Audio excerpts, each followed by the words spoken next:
নমরুদ বলে ইব্রাহিম ঘটনা কি? আমি ছাড়া এই বাবেল নগরীতে কোন রব আছে বলে তুমি শুনি নাই, তুমি আবার কোন রব পাইলা? তুমি আবার রব পেলে কোথায়? সাইয়েদনা ইব্রাহিম বলে রাব্বি আল্লাযী ইউহয়ী ওয়া ইউমীত, আমার রব এমন রব যিনি জীবন দেয় মরণ দেয়। জীবন দেয় কে? আল্লাহ। মরণ দেয় কে? আল্লাহ। নমরুদ বলে তাই, তোমার আল্লাহ জীবন দেয় মরণ দেয়? আনা উহয়ী ওয়া উমীত, আমিও তো জীবন দেই মরণ দেই। সাইয়েদনা ইব্রাহিম বলে তাই, তুমিও জীবন দাও তুমিও মরণ দাও, তাহলে দেখাও তো, দেখাও তো কি করে জীবন দাও। নমরুদ জেলখানার দুজন ফাঁসির কয়েদিকে ধরে নিয়ে আসছে, ফাঁসির আসামি ধরে এনে ধারালো একটা ছুরি দিয়ে দুইটা আসামিকে ধরে আনছে। আইনা প্রথম আসামিটার পেটের ভেতরে ধারালো ছুরি দিয়ে ধা করে পেটের ভেতরে ছুরি ঢুকায় দিচ্ছে। মুহূর্তের মধ্যে ফিনকি দিয়ে রক্ত বেরোতে শুরু করেছে। লোকটা জামিনে পড়ে ছটফট ছটফট করতে করতে করতে দুনিয়া থেকে শেষ। এরপর ছুরিটা পেট থেকে বের করে দ্বিতীয় আসামির পেটের মধ্যে ধা করে ঢুকায় দিতে যাবে। In the meantime stop, থেমে গেলেন, না তোরে মারবো না, ওইটারে মাইরা ওইটারে মৃত্যু দিলাম, তোরে আমি জীবন দিলাম, যা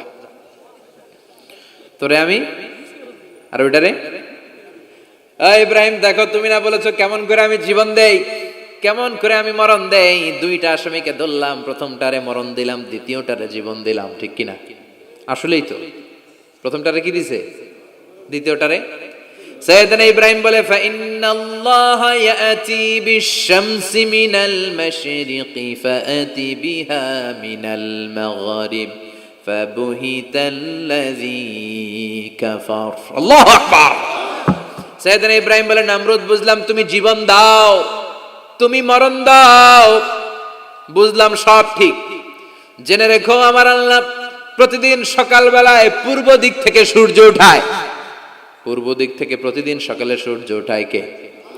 সাইয়েদনা ইব্রাহিম বললেন আমার রব এমন রব প্রতিদিন সকাল বেলায় পূর্ব দিক থেকে সূর্যটা উঠায়। তুমি যদি আল্লাহর মতো শক্তিশালী হও, তুমি সকালবেলা পূর্ব দিক থেকে সূর্য না উঠিয়ে কালকে থেকে পশ্চিম দিক থেকে সূর্য উঠাও। ফাবুহিতাল্লাযী কাফার। এবার ধরা খাইছে, এবার লা যাওয়া নিশ্চুপ। এবার তো নমরুদ ধরা খাইছে। এবার নমরুদের মেজাজ নরম না গরম? কারণ তর্কে হেরে গেছে, মেজাজ আছে না নাই? নমরুদ বলে ইব্রাহিমরে রশি দিয়ে বাঁধো, আগুনে ফেলো। বিশাল আগুনের কুণ্ডলী করে সাইয়েদনা ইব্রাহিমকে আগুনের কুণ্ডলীর মধ্যে ফেলা হলো। হাতে পায়ে বড় বড় মোটা মোটা রশি দিয়ে বাঁধা। সাইয়েদনা ইব্রাহিমকে আগুনের কুণ্ডলীর মধ্যে ফালায়। সাইয়েদনা জিব্রাইল বলে ও সাইয়েদনা ইব্রাহিম, আপনি বলেন আমার পাখার আঘাতে আগুনগুলো এক পাশ থেকে আরেক পাশে, এক দেশ থেকে আরেক দেশে উড়িয়ে নেই, বিশাল আগুনের কুণ্ডলীকে এক ঝাপটা মেরে থামিয়ে দেই। সাইয়েদনা ইব্রাহিম বলে কোনো দরকার নাই, কারণ আগুনের মালিক আমার সাথে আছে। রাডাই, I don't need your help, আমার কোনো সাহায্যের দরকার নাই, কারণ আগুনের যে রব সে আল্লাহ সবকিছু দেখে কি দেখে না। বিশাল বড় মোটা মোটা রশি দিয়ে সাইয়েদনা ইব্রাহিমের হাত আর পা বেঁধে আগুনের মধ্যে ফেলে দেয়া হলো। মুহূর্তের মধ্যে আগুনগুলো দাউ দাউ করে জ্বলতে শুরু করলো। হাতের রশিগুলো পায়ের রশিগুলো মুহূর্তের মধ্যে জ্বালিয়ে দেয়। বিশাল বড় বড় তক্তা জ্বালিয়ে দেয়, লাকড়ি জ্বালিয়ে দেয়, কিন্তু সাইয়েদনা ইব্রাহিমের একটা পশমও জ্বালায় না। আজও যদি তোমাদের মাঝে কেউ ইব্রাহিমের মতো ঈমান আনিতে পারো, অগ্নিকেও পুষ্প বলে পরিণত করিতে পারো, ঠিক কিনা? মুসার মতো ঈমান হলে রাস্তা হবে সাগর জলে। ইউসুফের মতো ঈমান হলে একে একে দরজা খুলে। নবী ইব্রাহিমের মতন ঈমান যদি আজও থাকে বিদ্যমান, অগ্নিকুণ্ডে দেখতে পাবে খুবসুরত এক ফুলবাগান। সুবহানাল্লাহ পড়েন। আল্লাহ বলেন কুলনা ইয়া নারু কুনি বারদান ওয়া সালামান আলা ইব্রাহিম। আল্লাহ বললেন আগুন, দুনিয়ার শুরু থেকে তোকে একটা ধর্ম আমি দিয়েছি, যা পাবি জ্বালিয়ে ছারখার করে দিবি, কিন্তু আজকে কয়েকদিনের জন্য তোর জ্বালানোর ক্ষমতা আমি আল্লাহ কেড়ে নিলাম। তে আমার ইব্রাহিমের জন্য ঠান্ডা হয়ে যা। কি হয়ে যা? তবে আগুন খবরদার এত বেশি ঠান্ডা হবি না যাতে ইব্রাহিমের সর্দি না লেগে যায়। সুবহানাল্লাহ পড়ে। আগুন বলে আল্লাহ বললা ঠান্ডা হ, আবার বললেন বেশি ঠান্ডা হবি না যাতে সর্দি না লেগে যায়। আমি কি করুম? আল্লাহ কয় বারদাউ ওয়া সালামান আলা ইব্রাহিম, আমার ইব্রাহিমের জন্য এয়ার কন্ডিশন, নাতিশীতোষ্ণ, গরম নয় ঠান্ডা নয়, এরকম জান্নাতের গুলবাগিচা হয়ে যা। আল্লাহু আকবার। সাইয়েদনা ইব্রাহিম আগুনের ভিতরে 40 দিন ছিলেন। চিল্লা এখন কয়দিন? একটা পশমও পুড়ে নাই। আগুন থেকে বেরিয়ে উনি অনেক দিন বেঁচে ছিলেন। শেষকালে নাতিপুতিদের সাথে যখন গল্প করতেন তখন বলতেন, নাতিরা, আমার জীবনের সবচেয়ে আরামদায়ক সময় কেটেছে নমরুদের আগুনের ভেতরে ওই 40 দিন। ওই 40 দিন যেই সুখ, আমোদ, ফুর্তি, আনন্দে আমি ছিলাম, আমার জীবনে কোনো সময়, কোনো মুহূর্তে এত সুখ, এত আনন্দ, এত চমৎকার সময় আমি কাটাই নাই। চিল্লায় কোন সুবহানাল্লাহ। এবার আল্লাহ ডেকে বলে, নমরুদ, টাইম ইজ আপ, তোর সময় শেষ। অনেক বেড়েছিস, অনেক সুযোগ দিয়েছি, আর না।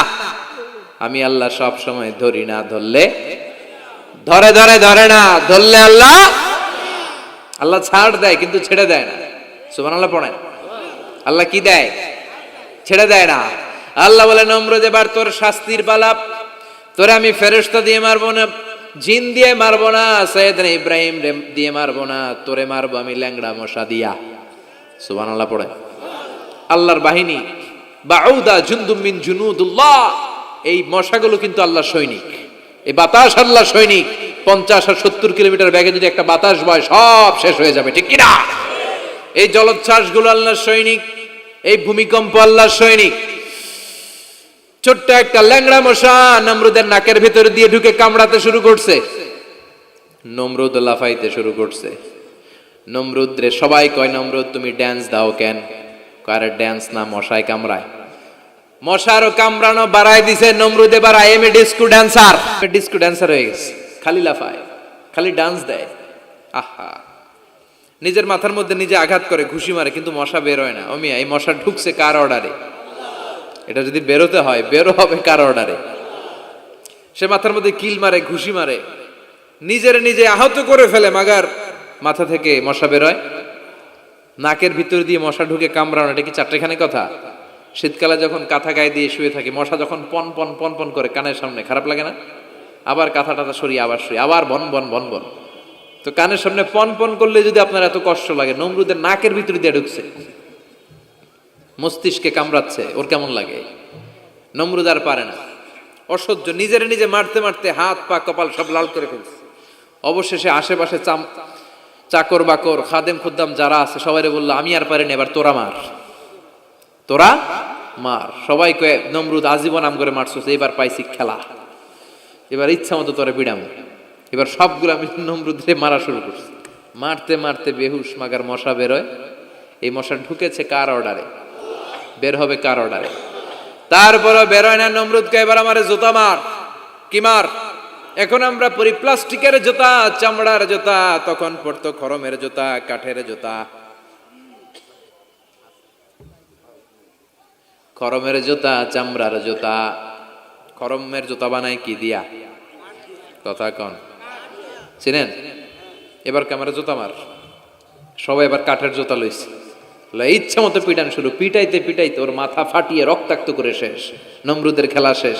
নমরুদের খেলা যখন শেষ, আল্লাহর সৈনিক ওই ল্যাংড়া মশা নাক থেকে বের হয়ে শূন্যে উড়াল দিয়েছে। চিল্লায় পড়েন আল্লাহু আকবার। পৃথিবীতে কেউ তো স্থায়ী হয় না, হোক না সে ফেরাউন কিবা নমরুদ। কেউ ভাবে চিরদিন রয় না, কেউ ভাবে চিরকাল রয় না। পৃথিবীতে কেউ তো স্থায়ী হয় না, হোক না সে ফেরাউন কিবা নমরুদ। কেউ ভাবে চিরদিন রয় না। চিল্লায় বলেন ঠিক কিনা? নমরুদ আজীবন থাকতে পারছে? ওর ক্ষমতা, ওর দাপট, ওর জুলুম, ওর অত্যাচার, ওর শেষ রক্ষা করতে পেরেছে? কথা কন। ফেরাউনের দাপট আর ক্ষমতা বাঁচাতে পেরেছে? এখনো যারা দাপট দেখায়, জুলুমবাজ, এদের ক্ষমতা দাপট এদেরকে বাঁচাতে পারবে না। বাঁচানোর মালিক একজন। চিল্লায় বলো, তিনি কে? এজন্য আল্লাহ ডেকে বলে, গোলাম ইব্রাহিমের জীবনেতে তোমাদের জন্য শিক্ষা আছে। শিক্ষা আছে ইব্রাহিমের জীবনের জন্য, তোমাদের জন্য মডেল। আমি করি না তো এগুলো, তোমাদের জন্য মডেল আছে। অনেক নারীরা এসেছে, আমার মায়েরা বোনেরা, বাড়িতে সাইয়েদাতুনা হাজার, যাকে আমরা বলি বিবি হাজেরা, ওনার জীবনী পড়বে।